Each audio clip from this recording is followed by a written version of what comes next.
Welcome, folks.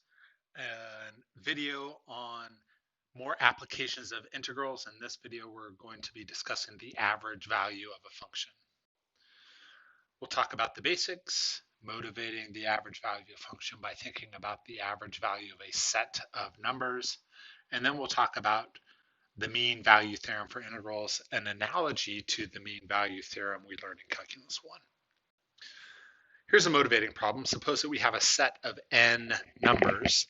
The arithmetic mean, or the average value of those numbers, you can find by adding up all of the numbers, y1 plus y2 all the way out to yn, and dividing by the number there are. Now, the goal for us here is to determine the average value of some continuous function over an interval from a to b. So not surprisingly, here's how we'll do it. We'll do this by assuming that the value of our function over the entire interval, say from x sub I minus 1 to x sub I, can be estimated by the value somewhere in the middle. Call that f of x sub I star. Now dividing our interval into, guess what, n subintervals of equal width delta x, we can think about the average value of this function to be approximated by the above finite average value. So here's an approximation of that average value. F sub av is f of x1 star plus f of x2 star all the way out to f of xn star divided by n, or f av is approximately the sum I equals 1 to n of f sub x sub I star over n. Now, one thing you don't see here is a delta x. Of course, delta x is just going to be b minus a over n, and we can create a delta x multiplying and dividing the quantity here by b minus a over b minus a. So again, multiplying the quantity in the sum by b minus a over b minus a, we can see that we can create that quantity needed for our Riemann sum delta x as b minus a over n, just leaving an extra b minus a over in the denominator. Okay, so the average value is approximately 1 over b minus a times f of x sub I star times delta x, summed from I equals 1 to n. Of course, to make this approximation exact, just let n go to infinity. The sum becomes an integral. The x sub I stars become x sub i's, and the delta x's become dx's. So as n goes to infinity, we see that the average value is not approximately, but is actually equal to 1 over b minus a times the integral from a to b of f of x dx. Okay, and this is going to be the formula that we use for average value. The average value of a function f over the interval from a to b is 1 over b minus a times the definite integral from a to b of f of x dx. Okay, so here's an example. Let's go ahead and find the average value of f of x equals the square root of x over the interval from 0 to 4. A pretty quick calculation just involving the definition and the definite integral. So I won't go through the definite integral in detail, but the average value is 1/4 times the integral from 0 to 4 of the square root of x, and you end up with 4/3 in this example. You can recall that the definite integral a to b of f of x dx represents the net summed area of f over the interval from a to b. So therefore, the average value is related to that net sum area. Namely, the average value is 1 over b minus a times the net summed area.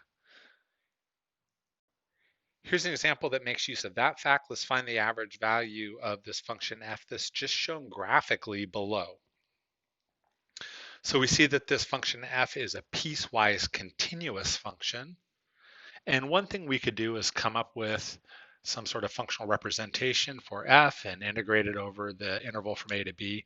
Alternatively, we can just find the net summed area and figure out that portion of the average value, and then just divide by the length of the interval b minus a. So I'll point out that that net summed area is just the area of a bunch of triangles and rectangles. Now, in terms of net summed area, the area between the curve and the x-axis in regions 1 and 2 cancel. The area in region 3 is 1/2. The area in region 4 is 1. The area in region 5 is 4. Region 6 has area 3 has, and region 7 has area 2. So therefore, the total net summed area between the curve and the function f over the interval from 0 to 8 is the sum of those, which ends up being 9. This gives us an expression for the average value. Of course, the average value is just 1 over b minus a times the net summed area. So in this case, 9/8.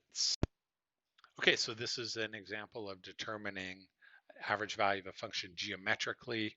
No need for a definite integral at all, as long as we understand that the definite integral represents the net summed area between the curve and the x-axis. Okay, close off this section with a discussion of the mean value theorem for integrals, and we'll start by stating that theorem. Here's the statement: if f is continuous on the interval from a to b, then there's some value c such that f of c is equal to 1 over b minus a times the integral from a to b of f of x dx. The proof of this is pretty cool. It just involves the mean value theorem from Calculus 1 for derivatives.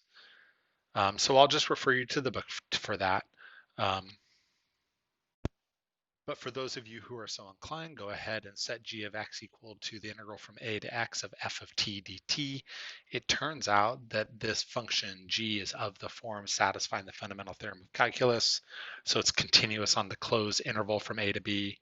It's differentiable on the open interval from a to b, so it satisfies the mean value theorem.